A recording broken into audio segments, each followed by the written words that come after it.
A calzone. What's up, everybody? Welcome to episode 1. Yes, we are here. It is starting right now of Requiem for a Tuesday. I am your host, Adam Pecora. And, yeah, we'll kind of see what happens for this. I think the initial plan is, I'm just going to kind of ramble on for fucking ever, and then we'll see how it goes. I'd like to eventually get into like segments and stuff where, there's like, oh, I love this part. Um, but I don't really want to put like any barriers on this so I can kind of see where it goes naturally. So there's some kind of like an evolution or something almost. But yeah, so hopefully we'll get to that point. We're gonna talk, movies, TV, music, a little bit of sports. For those who don't care about that, I don't care. I love them. They're very important to me, so we're gonna do that. And then sprinkle in some of the wonderful details of my extravagant personal life. Everybody's gonna be excited about that. Hopefully, that's more of just a as it comes to me thing, and we're not over here doing like Maury. Uh, but we'll see. Could easily end up doing some therapy type deal. Just kidding. We'll see. Probably actually need to do that. But first, let's go with the title of the show. You may recognize it. It comes from a very brief but memorable. I think it was the cold open. If not, it definitely was in the initial scenes of a mid-season 4 episode of Parks and Rec. For my money, probably the best show of our generation. Oh, excuse me. I've been battling a cold. Of course, of course, I got it right as I was ready to get this rolling. So I'm already a little bit delayed on my timeline. So I'm like, fuck it. We'll do a cold sick episode. Hopefully, it's not too noticeable. But yeah, so that's why that is. But Parks and Rec. I mean, what can I say that hasn't already been said?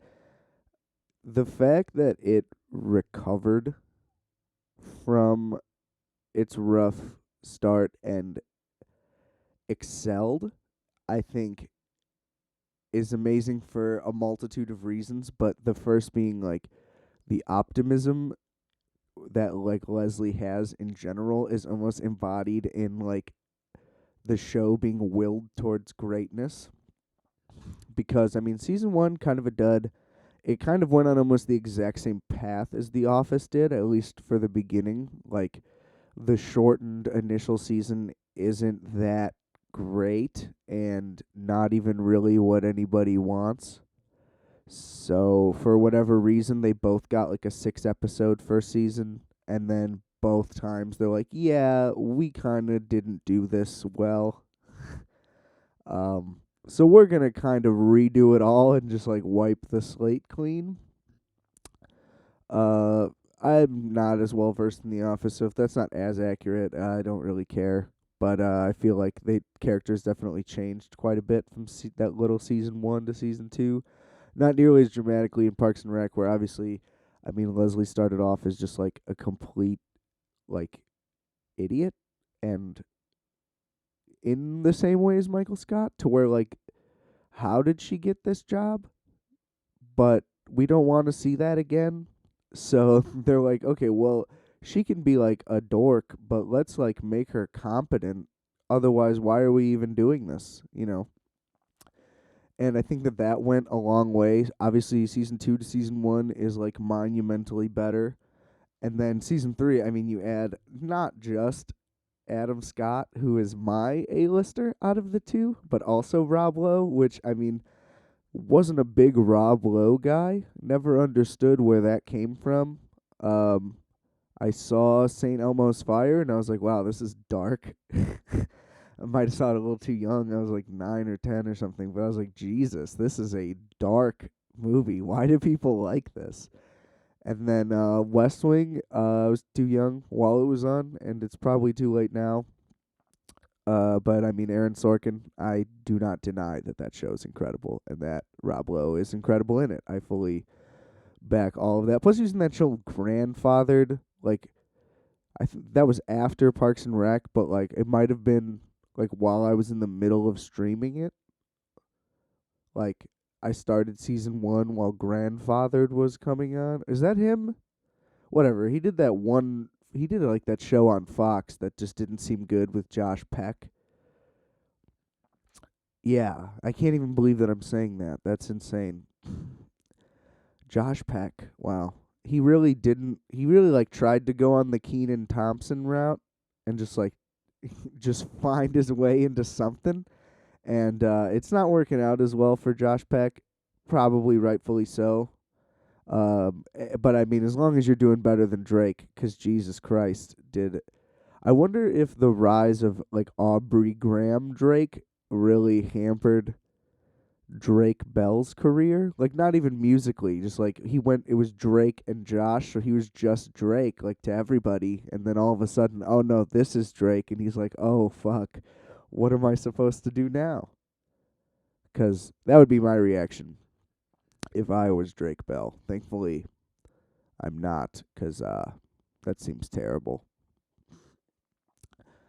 But yeah, so I mean, the additions, I mean, Adam Scott, I got into Party Down after watching Parks and Rec, and it's almost sad that he left, because the way I understand is that he left the show for Parks and Rec, and it like effectively ended because everybody was blowing up anyway.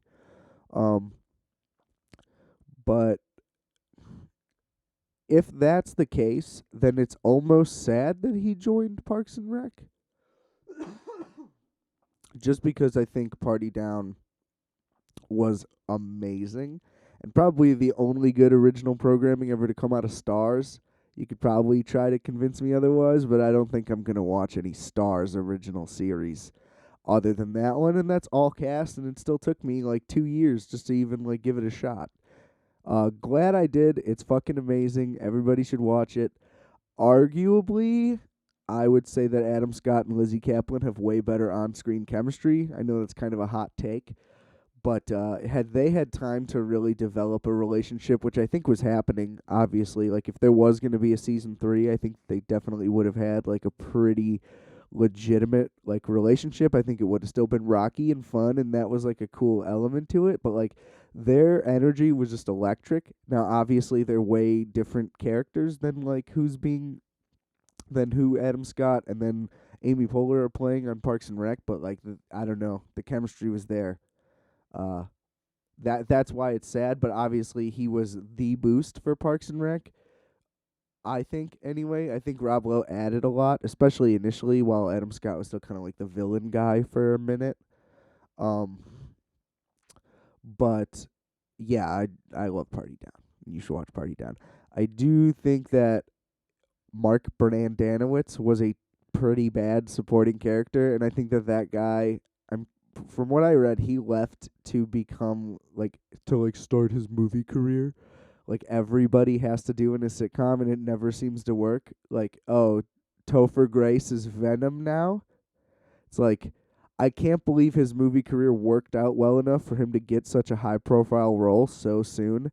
But at the same time, like, why is he Venom? This clearly isn't going to boost your movie career any further, because this is not believable at all. You know, you're fucking Eric Foreman. You can't be Eddie Brock now. Like, oh, you were the scrawny high school kid and now you're Venom? And they didn't even like beef him up like when he was turned into Venom. I get Eddie Brock could be small, that's fine. I don't really care about that. I didn't read the comics. I don't know what the character looked like. I don't really know if any of the stuff was on par. I don't even care about any of that. All I'm saying is like strictly like why was Venom smaller than Spider-Man? At least that's how I remember it. I just remember him not being like a towering double Spider-Man, which is how I remember Venom from the Spider-Man video game from N64. It was super rare. I don't know how my parents got it. You couldn't find it anywhere. The internet was barely a thing, so like maybe eBay existed, but like there's no way that it was cheap. And shouts out to them. It was an amazing game. It had the red cartridge, and it was amazing. It lived up to the hype. I was super excited for it, but it did not. I couldn't beat it. I remember. I think the last level, from what I know, it was the last level. It was like you versus Carnage, and he was just unstoppable.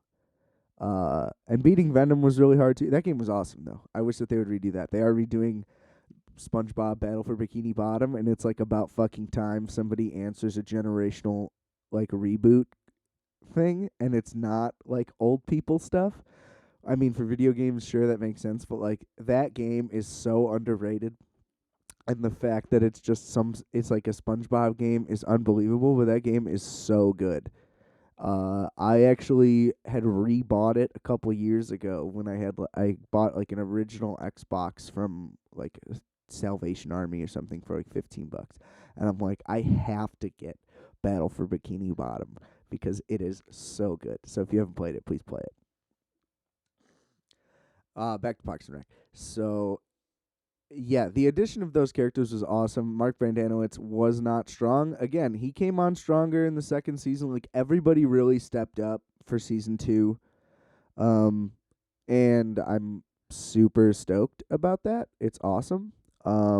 But this show definitely like the addition of Rob Lowe and Adam Scott was like such a boost. You can't even I can't even quantify it. It's like if season 1 was like a 3 and then season 2 was like a 6, they just went straight to a 9 like out of nowhere. And I think that even the 3 to 6 is a pretty big gap. It was like a 4 to like a 5.5, and then they're just like 9. Here we are. We've arrived. You know, it's like the team all came together at once, like in a perfect scenario. You know, it was like when the Celtics first got together and they're just like, boom, championship. We immediately get these 3 guys that can just play together so seamlessly. I mean, I think Uncut Gems just has me thinking about how good the '08 Celtics were now. I know that that was set in 2012, but like same core group.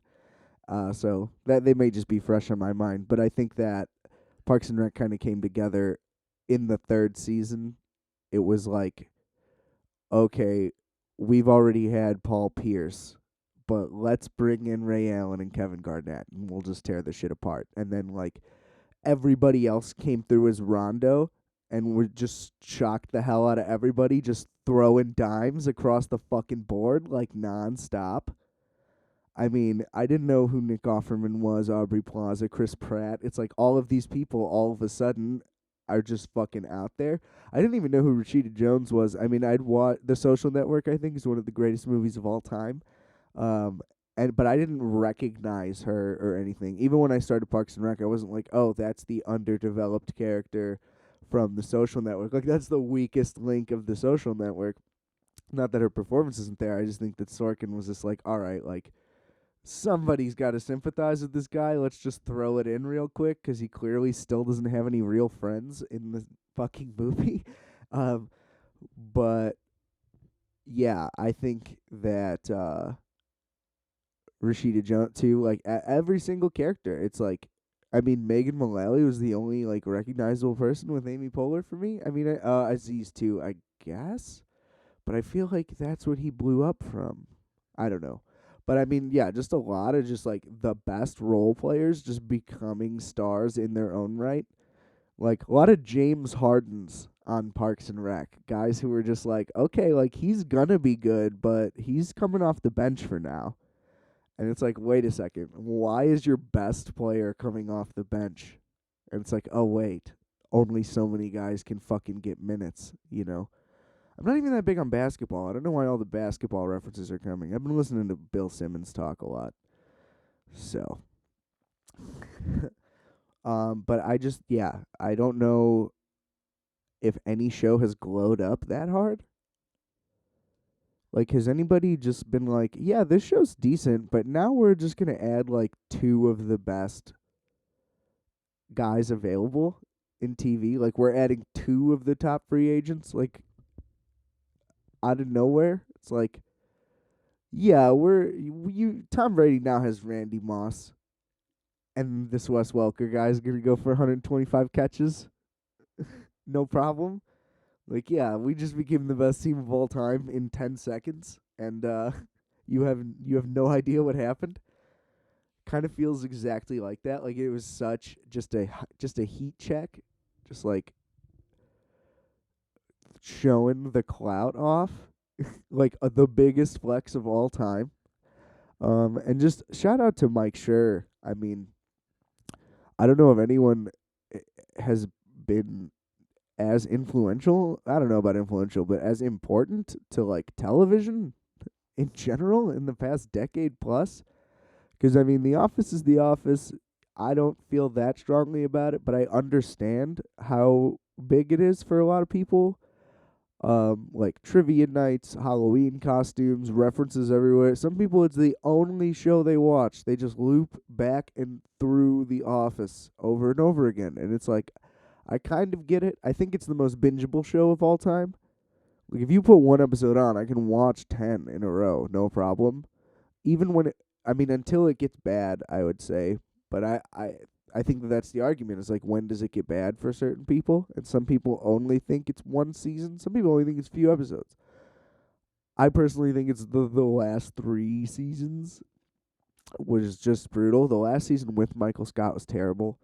I think the season without him is god awful. And then like the camera crew thing in season 9, like it was interesting and a bold decision, but I still think overall, like the material there just wasn't there. It was pretty stale overall, I think. But I mean, all of that aside, I think the show was a huge hit. It was a monster, and everybody like it's memes galore and reaction shots, and like what it set up was huge because like without The Office, there is no Parks and Rec. I understand that. I don't think that they're similar. Anybody who's criticism of Parks and Rec is that it's just like The Office, I would say has clearly never watched it. Um, Way different. Like there's themes in Parks and Rec. Parks and Rec is actually like about morality and not just like fucking gags every 10 seconds. I mean, there's jokes galore and it's hilarious. I think it's funnier for that reason. It's way more realistic. I don't know. Not really the point here. I'm not trying to do the argument about it, but so The Office, huge. Everybody loves it. It's gonna be a thing forever. I don't think it's aged that well either, but that doesn't seem to matter to anybody because it's too important to too many people, which is totally fine. I absolutely understand that. I don't have any beef with it. I mean, it's just too cringy for me at some points. And then boom, he does Parks and Rec again, absolute masterpiece. Into Brooklyn Nine-Nine, which I was like, okay, it's a sitcom on Fox, so this can't be good. Like, that's a bad sign. I can't think of any live action shows on Fox that lasted, like other than Married with Children, which was like the first show they ever had. So yeah, it doesn't bode well for that start. So I'm like, okay, I don't really want to watch this. The trailers are cut to just show all the wacky, goofy stuff. And I'm like, well, there's Andy Samberg just being a goofball. Uh, I don't think that's going to be a show. I didn't understand anything about the cast. I didn't know what was going on. Joe Latruglio has always made me uncomfortable just because he does such a great job in Superbad of just being the creepiest, cringy motherfucker like ever. And then in Pineapple Express too, he's just a little weasel, and he's just so good at it that I was always a little like, I can't watch this guy. And out of respect, not out of a like, this guy sucks. I think that he's brilliant, but I was always like, he just is that weird. And of course, like he plays a really weird guy on Brooklyn Nine-Nine, but I think it fits well. Like he has a real personality, and that's clearly a real guy. He's just a little off, and they just do it lighthearted enough to where it's okay. We're supposed to like him, like the tone is there that this is a likable guy despite him being a really fucking weird guy. Which is always nice. I think that that's like the key to any great sitcom character is like they need to be really bizarre but just so lovable because then you like can't look away. Like I mean, Andy Dwyer is a weird fucking guy, and he wasn't that likable at first because he was just the weird ex really trying to get Anne back, and she like really wasn't having it, and it was like kind of creepy. But he like lived in a fucking pit, and then eventually he just like falls for April. Like that whole arc, and they're one of the best on screen couples of all time. Um, yeah, she just like brings out the kid in him, and they're like he's just able to like really truly be himself. And there's something about that that's admirable, but he's just like super weird. I mean, he just goes into character modes and has costumes, and like he's a very strange guy, but like his energy is unbelievable. He's essentially just like a fucking golden retriever. Like he's just a beam of light, and you just absolutely are sucked in. But that guy's fucking weird, no matter how you look at it. I think everybody in Parks and Rec is pretty fucking weird, and that's why it's so enjoyable. Because it's just everybody is actually like a fully developed character, and everybody has everything going on for it. And I think that that can be said for Brooklyn Nine-Nine as well. Like everybody is really, really developed, and like I like that it's so outrageous because it counters how well all the characters are written and just makes the scenarios like super absurd so then they can like thrive in their own environment. But yeah, I wasn't on board at first, and the fact that it's on NBC just completes the whole Michael Schur loop of him just owning that network and putting out all the best shows for them, and they're like, dude, like, it's just super impressive because then also the Good Place, like, both the Good Place and Brooklyn Nine Nine are tonally different. They're not like the mockumentary style. They're doing their own thing. They're still very high concept, and high concept just seems to be the way to go. I think like I keep seeing trailers for new sitcoms like every summer or whatever, or like even the winter replacement ones, and it's just like, so it's about a couple in an apartment doing stuff like that's it's not gonna work like anymore, that style. I mean, like the fact that Parks and Rec is all rooted in like people working for a city government, it still has very basic sitcom episodes. Like there's all this romance drama.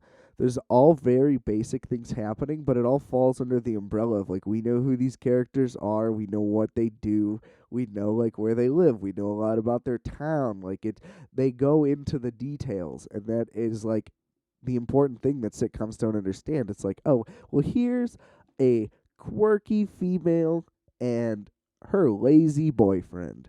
And they're going to get into arguments, but they're going to be humorous arguments. And then we'll see their neighbor. And it's like, no. It doesn't work anymore. You can't just throw one-liners back and forth for 22 minutes and have a laugh track and people will be like, "Oh, wow, art exists and I am a fan of it." It's like, no, you have to actually fucking try. Put in some effort, okay? It's just like, and like names is a big one too. It's like I feel like in all those shows, like what are their names? It's like, oh, Jill Smith and Andy Rockefeller, not Rockefeller. Even that would be too ridiculous and still too specific for them. It would be like Andy Aronson and Jill Smith are a couple in New York City, although all we see is like random skyline things. So, like, okay, we're supposed to believe that these two people live in Manhattan, even though he's an illustrator and. She works as a receptionist somewhere, and it's like you're living in what would be like a $4,700 apartment. No problem. So, and then we never see anything resembling New York City in any capacity. I think Seinfeld, at least tonally, like did a good job of that.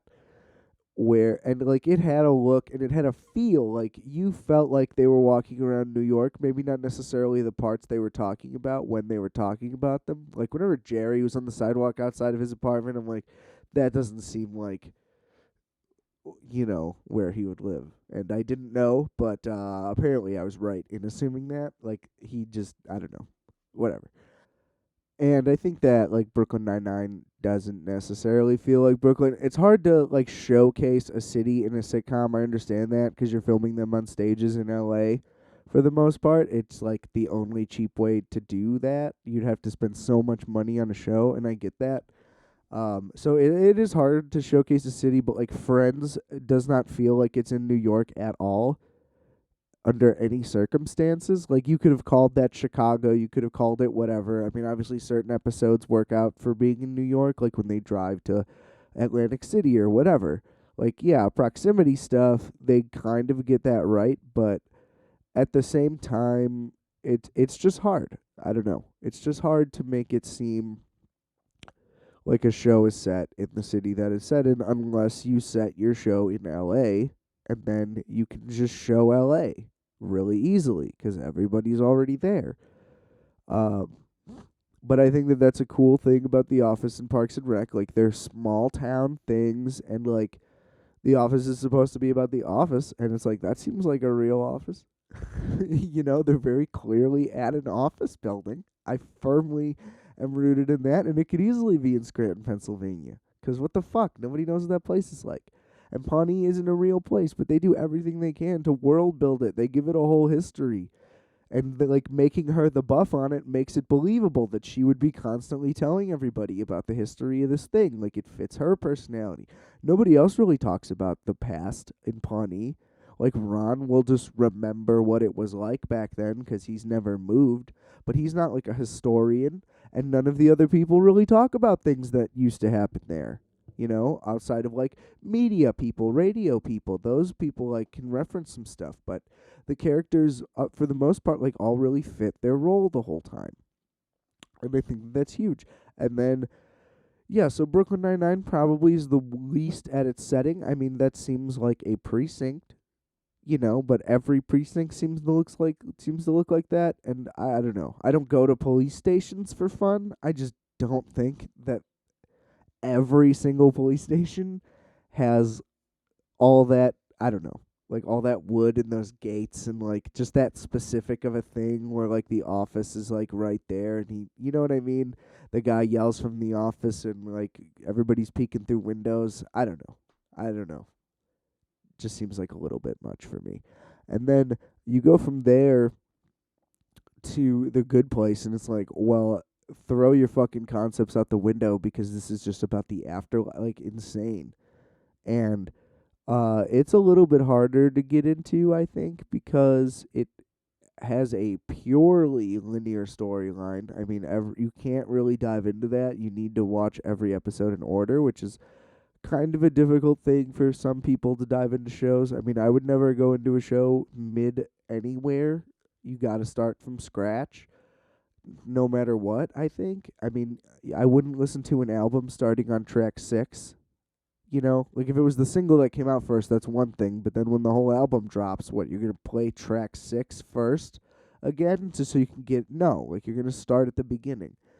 Um, but I think that and it's also harder to make it more of a sitcom because they have to fulfill the story the whole time. So the situations are like really specific to the concept of the show. And yeah, I mean, just to comment so much on philosophy, it shocked me that that was such a major part of the show. It obviously makes sense and fueled the plot incredibly well, and where they've gone, I think, is amazing. But it was just surprising to me, somebody who was just a fan of like Mike Schur shows, to go into this and just not really know about it, and then have it just be about so much about philosophy was really surprising to me in a very pleasant way. I would put it third, honestly. I mean, in the ranking of those 4 shows, only because Parks and Rec is one of the best shows of all time. So like and that's a high standard. More of it was funny and interesting to me. I mean, there were parts in The Good Place where I was just bored. There's some references I definitely went over my head because I'm not educated as well as I should be. And that's not to the fault of the show, but I just think that the comedy isn't as much there. There's less to be topical about. Obviously, there's less there's less opportunity for jokes, like for it to just be like a rapid fire thing because of the weight of the circumstances of everything that they're going through. So that's tough as well to say, but I would if I want to watch a comedy, I I would rather watch Parks and Rec. And the same goes with Brooklyn Nine Nine. I think that the characters are just more interesting. Yeah, that being said, I still don't really like all of the characters on The Good Place, I don't think. Like Tahani is still annoying. Just her voice, like the inflections that happen all the time. I just don't really know if I like her. I don't really know if she actually contributes anything to the show. Like like her character like literally doesn't do her part, and they reference that all the time. They're like, all you're good at is throwing parties, so then she'll just throw a bunch of parties every time. And it's like, well, at some point, could she be useful? Because it's really just Chidi and Eleanor. Like, they make a point to say that Jason is useless, which is fine. He can be like the token useless guy who's just there for the comic relief, and that's literally all he's been shrunk to at this point too. Like, he's almost diminished his character level, which is fine. Obviously, the stakes of the show are much more important at its current state. But I also think at the same time, like if you're gonna diminish two characters to that limited of like powers, that it's really, I don't know, it does a disservice to like why were they even here the whole time? To now have two of four main characters just go into comic relief. Well, I guess the main humans, Ted Danson, there's five, and then Janet, there's six main characters. I understand it must be hard to keep all of their characters going and plot lines going while trying to wrap up the narrative of the entire series. Like, I'm not saying that it would be an easy fix, or like they could have done better. They probably could not have done better. I think that the show is incredibly well made, but it's hard to really, really back it and say like the argument that this is Michael Schur's best show, I just don't think it's there. Just because the cast is, it's not as, I just don't think it's as well developed. I guess is the way to put it. Like the character development just isn't really there that much for everybody. It's kind of like Tahani and Jason have like breakthroughs. Kind of. Jason doesn't really ever, I don't think. I, But like, and then they're just like, all right, well, they're good now, so we'll just keep moving on. And I don't know. And then Brooklyn Nine Nine, it's just funnier, and it's more consistent in general in comedy, but also just like within the characters. Like their characters stay on their own path, and they stay themselves the whole time, and they're they don't shy away. They keep the balance there in the sense that every character kind of gets their own story, and they stick to it for the most part. And I mean, I get that that show keeps getting renewed, but when it got canceled out of nowhere. They didn't even get a chance to say like, "Hey, we're going to write an ending." And it still kind of had an ending. I mean, it just worked. There was never a time when I'm like, "Oh man, I wish that they could have gone to this character more." Like they find a balance in their characters a little bit better. Um, that could be a testament to the actors. It could be a testament to the writers. I don't know. I mean, but they just stick with their characters more, and they have more characters. At least it feels like it. And if the number is also 6, then that's an exact reason why Brooklyn Nine Nine is better, because it feels like they have more characters, whereas Good Place seems like it has 3. I mean, it's Chidi, Eleanor, and fucking Ted Danson, whatever. And then Janet, who shouldn't be a character, that was the whole thing, just ended up becoming way more prominent, I think, than they initially intended, because the whole thing was that she's not a person, but she's essentially just one of them and just has regular conversations with them. And I think it was just easier to make the magic being a character, and it helped it fuel, like, all of that a whole lot easier. Like, we can get way more done when our other friend is a voice assistant who completely controls everything in the world whenever she wants, as opposed to like, oh, well, here's a dumb guy from Jacksonville, like who's gonna solve this problem? Is it the robot genius AI or just some dumb guy? It's like, okay, I get it. So I understand all their decisions and the way the reason everything is the way it is, but I also think that that's kind of a detriment to its ranking on here. And I put The Office last. Like I said, I just don't get it as much. It's good when it's good. It's pretty terrible when it's bad.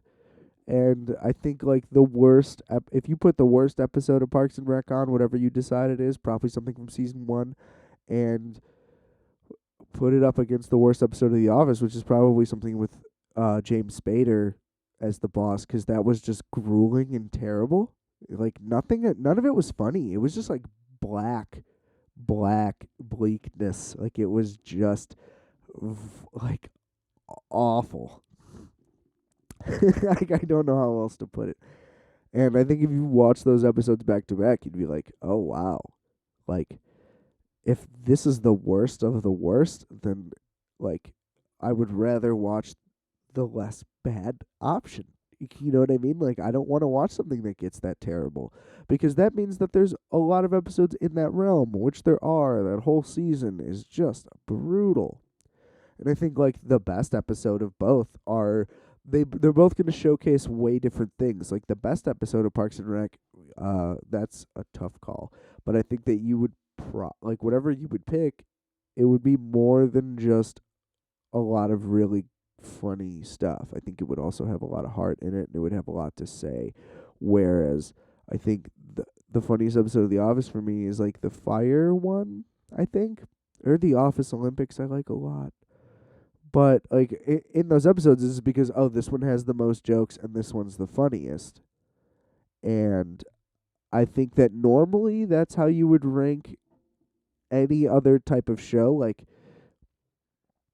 I do not think for a second that Parks and Rec is better than Seinfeld, but like when you pick the best Seinfeld episode, you're gonna pick probably the funniest one, and maybe like that story also just happens to be super like well thought out and crazy and like kind of high concept like the other shows are. They kind of did their concepts in individual episodes, but it wouldn't be like, oh well, this is saying something profound and has like a bunch of heart or like a good message. Like obviously they intentionally didn't do that, so that show is just in a different category. So I'm not saying that like, oh, this has to have heart and a message to be a better thing.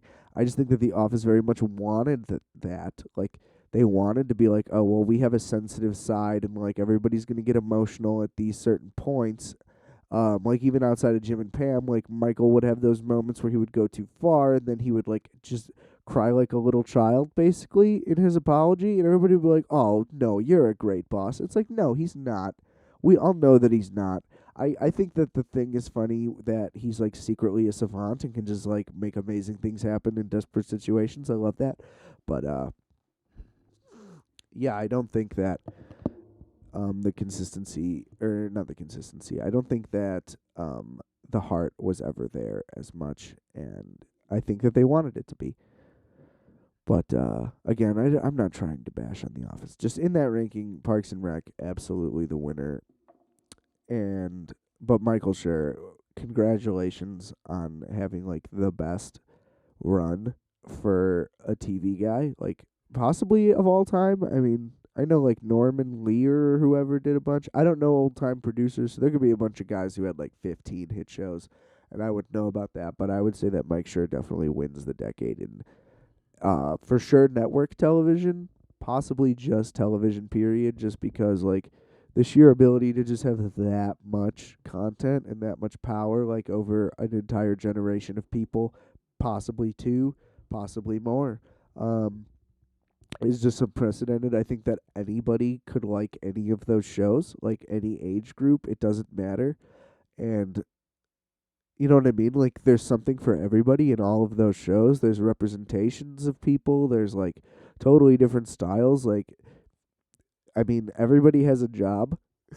And I don't know. I just think that it's brilliant that like all four of those shows, there can be fans of just one, all four, or any combination of them, and that's something that you should really strive for, like as a network. And they got it all with one guy. Um, So yeah, I just think he's brilliant. Excited for what his next move is gonna be now that. Well, I guess he still has Brooklyn Nine-Nine, but I mean, he was balancing two shows like the whole time, nonstop.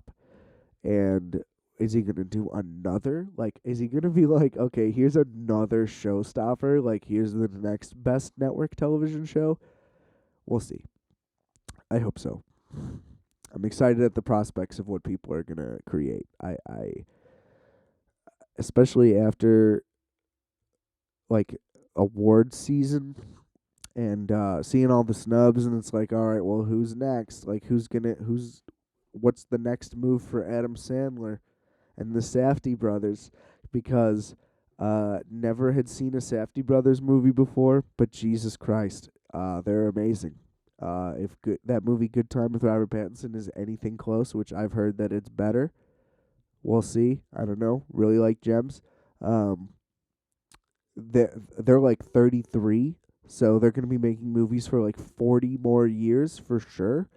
And really excited to see how they top that. But the fact that it gets no nominations at all. Look, if you don't want to do Sandler for Best Actor, whether that's out of some kind of precedent because like you don't think that he deserves one, whatever the Academy's reasoning was for not nominating Sandler, I completely disagree with it. But anytime I disagree with a nomination, it's usually because I haven't seen most of the movies that are being nominated, so I can't really like definitively say like, oh, this is bullshit, this guy should have got it, but it's usually like I've seen a performance that was so good and it's like this guy definitely should have got it. And this is one of those things. It's like there's no way he shouldn't have gotten one because it was that great. Like it doesn't necessarily say that like the other people aren't deserving. It's just like this guy just also 100% was. And uh I mean Joaquin Phoenix definitely deserves it. I don't care. Like that movie was not that great. I get it. Uh the editing was terrible. The fact that it's nominated for best editing drove me up the wall because you could have cut 20 minutes off that movie. Definitely 10 for sure, and like moved the hospital scene at the end into a mid credits just so it's like a little bonus for everybody, and make the ending when he's on the car. Like that's way better. And we didn't need the flashback to show me that he was just imagining it. Like I understood he was just imagining it by her reaction. Like you don't need to fucking spoon feed it down my throat like that. So I just think that movie like wanted to be a masterpiece, and I think like it was like a little bit of fine tuning away from it. So I'm not like super against it. I'm just like slightly disappointed for completely different reasons than everybody else. Um, but yeah, Joaquin Phoenix was absolutely phenomenal. I think that he's like probably the best actor maybe ever. I know that that's bold, but I mean, like his versatility is insane. His choices are insane. Like the movies he makes are absolutely nuts. I think that I'm Still Here, while not necessarily a great movie, the context around it of him doing that performance art and just like destroying his own career just for the sake of doing it, is absolutely unbelievable. And I think that had they slipped that narrative into the movie, I haven't seen it in a while, so they may mention it like at the end or like in like a quick like text on screen thing, but they also may not mention it at all. But either way, like if it was like if they built a narrative around it and like I don't know, I don't want to say like did like interview shots of him talking about it because that would be kind of tacky, and I don't know. But I think if they formed more of a narrative around what was happening and like we're straight up like in the movie, like this is performance art and we fooled everybody. I don't know. I think that would have boosted it quite a bit, and it probably wouldn't have. I think it took him like 2 years to recover from that. But and then just everything he's done that I've seen, I think is absolutely amazing. I don't really care for Inherent Vice. I'm a big PTA guy. Seen everything but Phantom Thread and that Tom York thing. It's not out of even laziness. With Paul Thomas Anderson, it's like I gotta be in a mode. I gotta be ready because I need to actually watch this movie. I need to focus. I need to pay attention because he's going to do something beautiful. I need to listen to the score because Johnny Greenwood's going to tear it apart, you know. So that's really why I'm still behind on him. But I would say Inherent Vice is probably his worst movie. But that's okay. You're going to have a worst movie. And for that to be somebody's worst movie is not nearly a bad thing. A lot of people's worst movie is pretty terrible. So I think that, but yeah, I think Sandler deserved it. I don't know. I think that movie deserves something. Like, best original score also, like, are you out of your mind? Those synths are insane. One O Tricks Point Never. Whatever his real name is that he goes by for the score, Daniel something. I don't want to get it wrong. The score is unbelievable. The editing in that movie is unbelievable because the pacing is nonstop. It's frenetic the whole time. The cinematography is insane. Like, for that movie to not have like a nomination in basically every category, I think is insane. I think Kevin Garnett.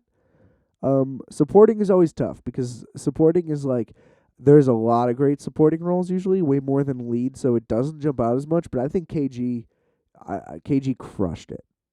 He was amazing in that.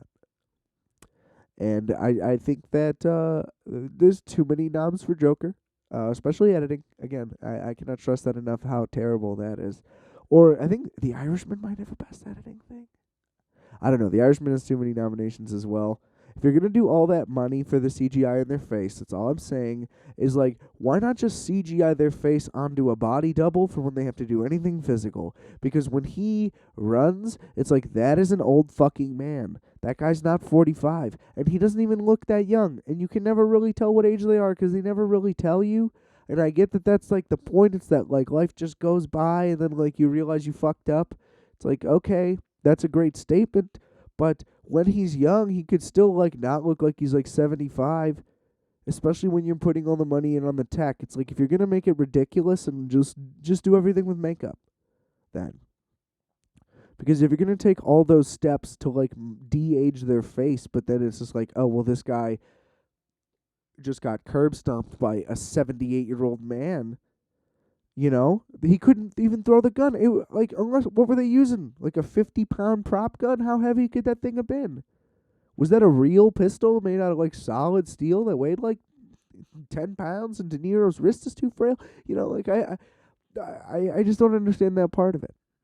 I think the movie's too long, and I'm not one of those people. It's not like a generational thing where like, oh, I don't have the attention span to watch a long movie. No. Because I was captivated. I just watched Magnolia for the first time. Like I said, I take my time with Paul Thomas Anderson. I just watched it recently for the first time, and I was pretty captivated the entire time. There were certain moments where I was like, all right, can we jump to the other storyline? I didn't like watching the girl do coke that much. Like, I get it. She's doing a lot of coke, but it was like they were almost setting it up to where she was gonna OD like before the date, and then she doesn't, and then they make it seem like it's, I don't know. It might just be because I've seen Pulp Fiction so many times, but I was basically expecting it to be Pulp Fiction where she just ODs. I guess that's. I just realized that right now. So sorry, PTA. I don't think you're ripping off Tarantino ever.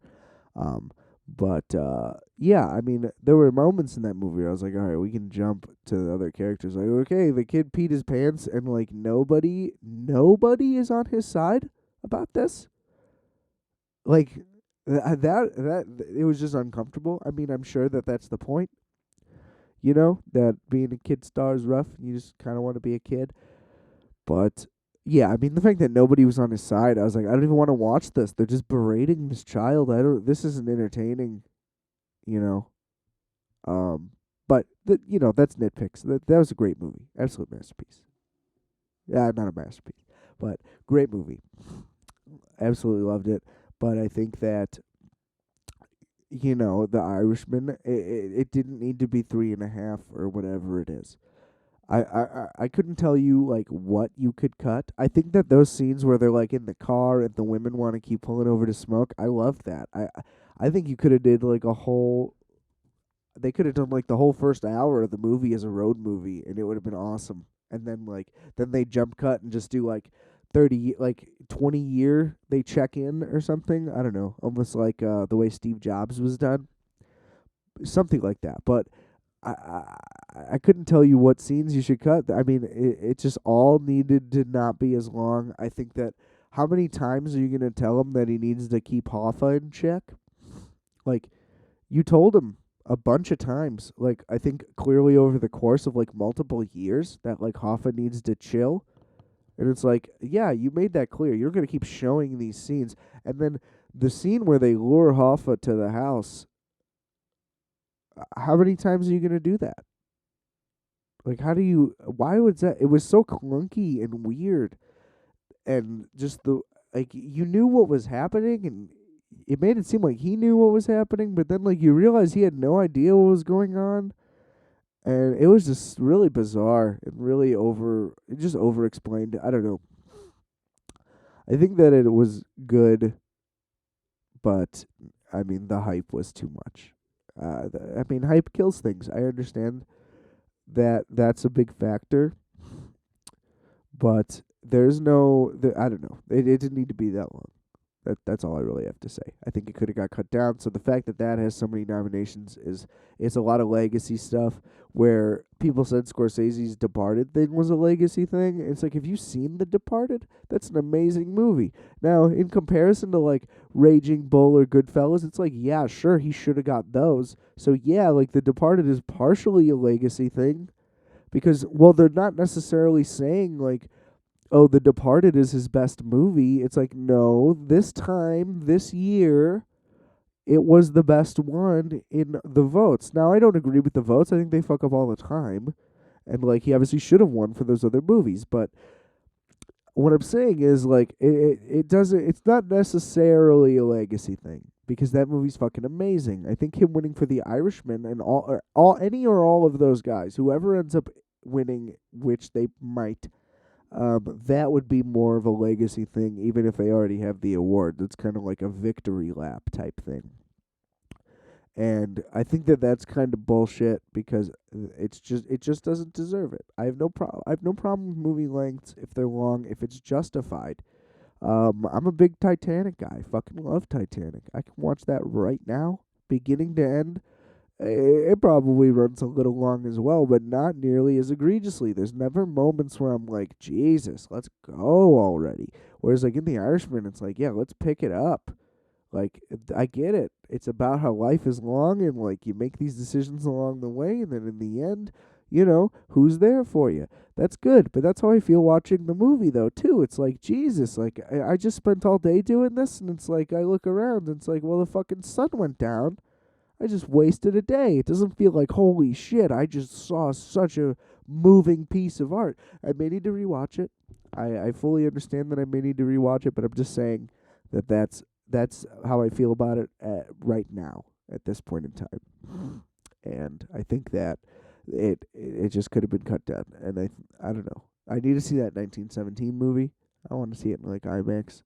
The whole one shot thing as a gimmick for a war movie, it sounds both like it makes sense and that they're missing something.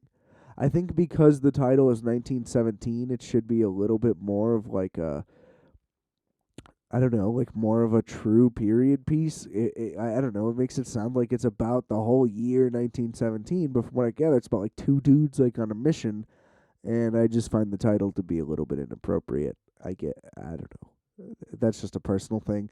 It's kind of like the way I think that if Batman versus Superman Dawn of Justice was just called Dawn of Justice or like called whatever, but not called Batman versus Superman, I think that movie goes up like 10 percentage points in my head because they don't fight. It's not about that. They make it seem like the whole movie's going to be one big epic battle between these two guys, and like, yeah, they fight, but not for that long, and then they're mostly on the same page. And I just think that if you call that movie Dawn of Justice and like basically frame the title as to say that it's about the origin of the Justice League, then the movie makes a whole lot more sense because the movie's about the fucking origin of the Justice League. So I just think titles go a long way. So I think calling it 1917 just on like knowing about what the concept of the movie's about, I think was a little too much, but that's okay. And I really want to see that movie. And then you know, the Oscars, you say what you want about them. Everybody cares, but everybody wants to talk about it like they don't. It's like you care, and they matter. as much as I would love for con awards to like mean everything to everybody, they just don't. It's international, I get it. And everybody's going to be paying attention to the Oscars and it's going to mean more. It just is, even though it shouldn't. And like people know truly that like winning the Golden Palm is like the most prestigious award, but like you're still going to want that Oscar win, and that's going to be the thing that people talk about, at least in America. Okay? So like I get it that they fuck up all the time, and that's pretty much the biggest reason why we shouldn't care. It's like if they're never getting these awards right in our minds, then why do we trust them and call them prestigious? It's like, well, if the wrong person always wins, then what's the fucking point?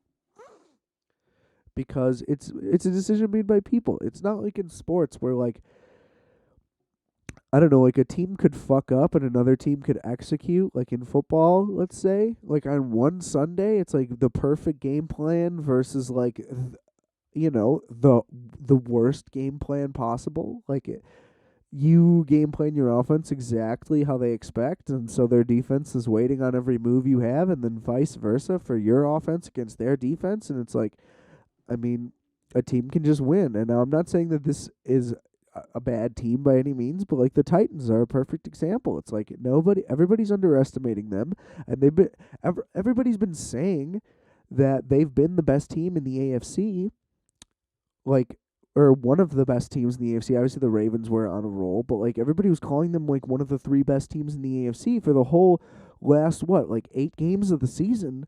And then all of a sudden, what? Because they're playing the Patriots, they shouldn't be favored? It's like that doesn't make any sense. Because everybody's talking about how the Patriots aren't that good. And I understand that they get all the legacy picks, and it's like they're held to a higher standard and they've earned that higher standard. But it's like when you're admitting that this team isn't that good, even though they're 12-4, that was always my thing. It's like they're 12-4. You're talking about how terrible they are. It doesn't really make any sense. But like when you watch them, like yeah, clearly they don't have that same juice this year. They just don't. And the Titans, you were just talking about being on such a hot streak. Like every single person I've heard talk about them on ESPN, on whatever, all of a sudden because now it's the playoffs, it's like they're not one of the hottest teams. Like we always talk about how hot streaks make a difference, and like you got to be getting hot at the right time going into the playoffs and making the right moves. And it's like that's exactly what they were doing. Like they have all the momentum in the world, and now they beat the best team of the entire century. They beat a team that has been great for this entire century, basically, and they beat, after that, the team that has been the best team this year by far. And, they did it pretty easily. The second one, especially. I mean, it did not really feel like I in my head, I was like, oh man, I'm waiting for the Ravens to just strike. And they just didn't. And so, like, in retrospect, it's like they never had a chance. It was truly brutal.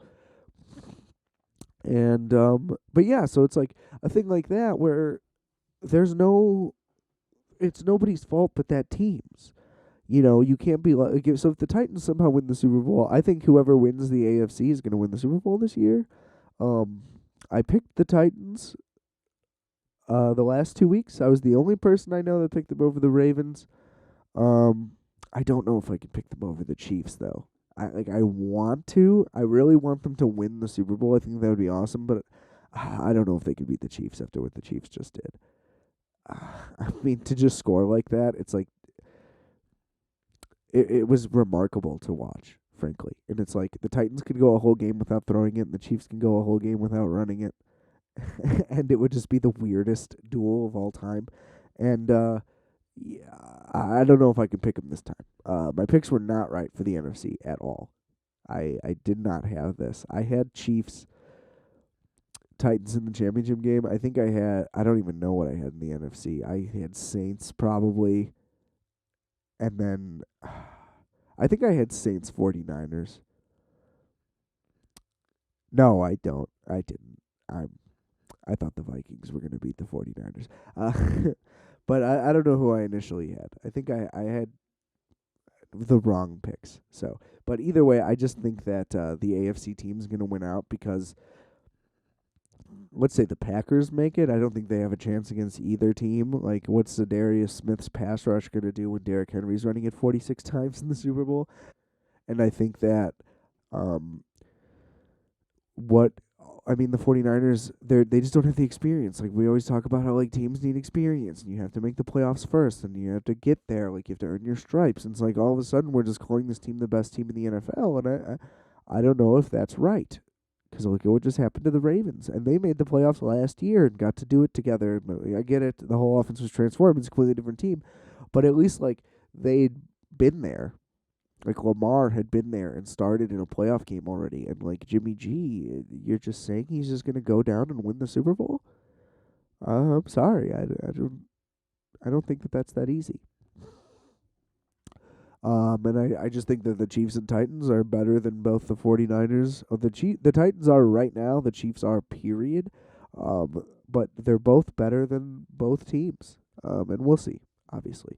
That's why they play the game, and that's what I'm saying though. Like, if the Titans win the Super Bowl, there's going to be a lot of what ifs. I mean, sure, there's what ifs for the Patriots game. I mean, the Patriots had every opportunity to beat them way more so than the Ravens did. But then you're going to say, what if the Ravens blah blah blah?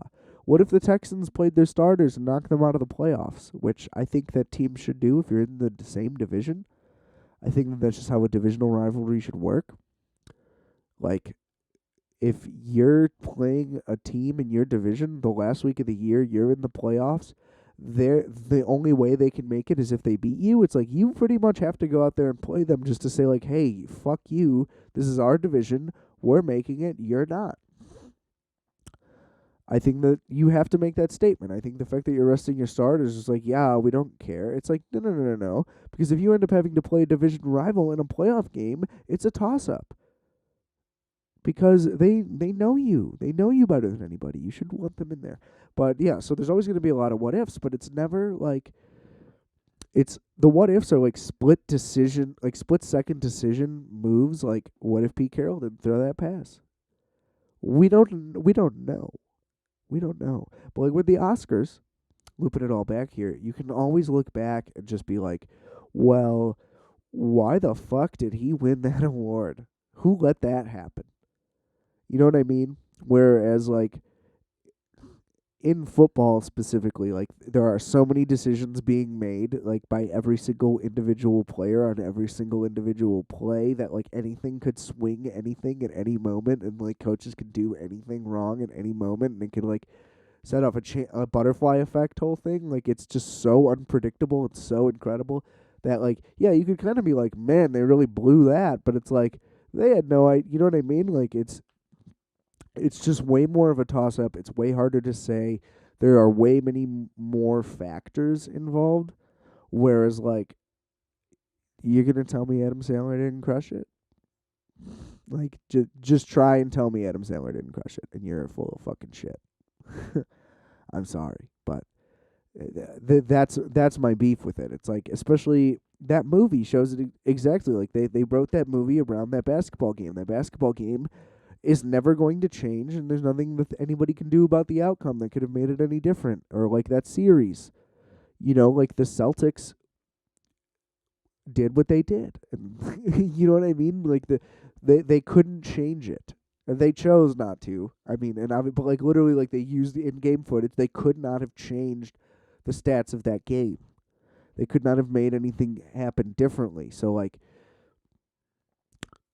they understood the significance of like all of the decisions that happened in that bet because they happened so specific and they're so ridiculous, and this game just happens to make it. Like, I don't know, it's just brilliantly written.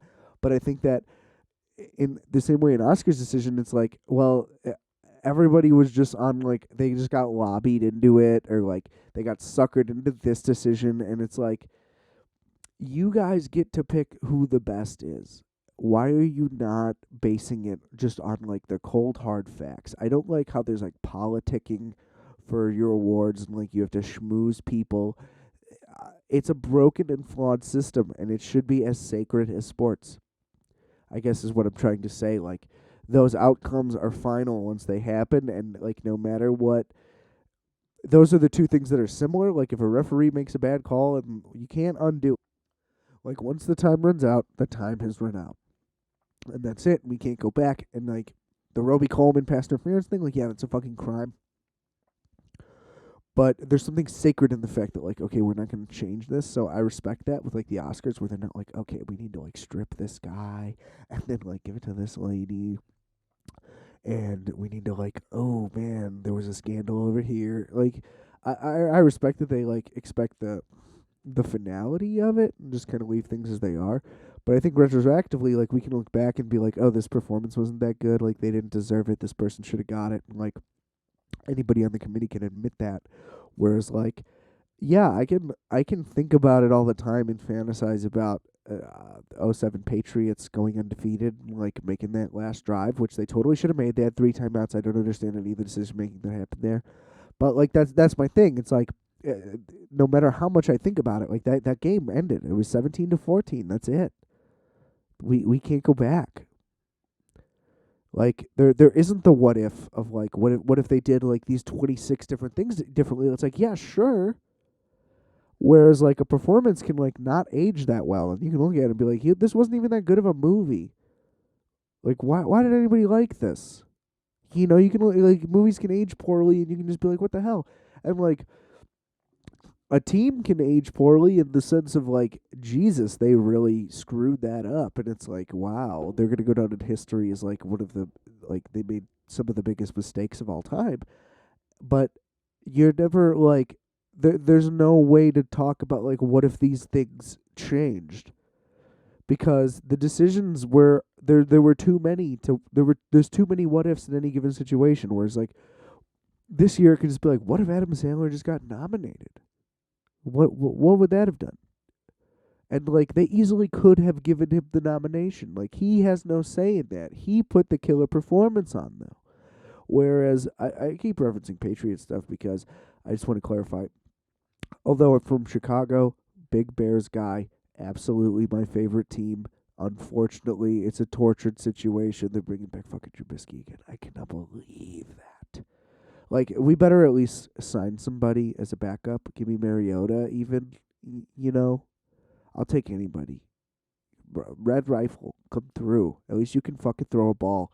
Uh, but the first Super Bowl I remember watching, I remember seeing the Titans Rams and like seeing that last play. I remember very specifically like holy shit, they just lost the Super Bowl by a yard. Like that is insane. And I was like, okay, I get football. And then so the next year was kind of the first year. No, I still don't remember that much. But I remember them beating the Rams, and I just remember them saying how unprecedented it was, and just being like, okay, I like these guys.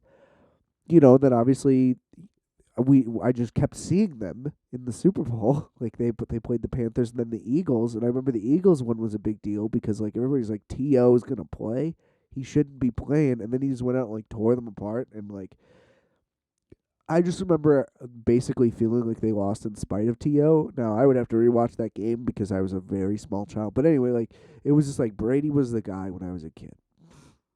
Like, he was the first guy I watched win and do magic. And that's the same reason why people love Elway versus Montana or Marino. Like, it was about, like, who was the guy you saw first that wowed you the most.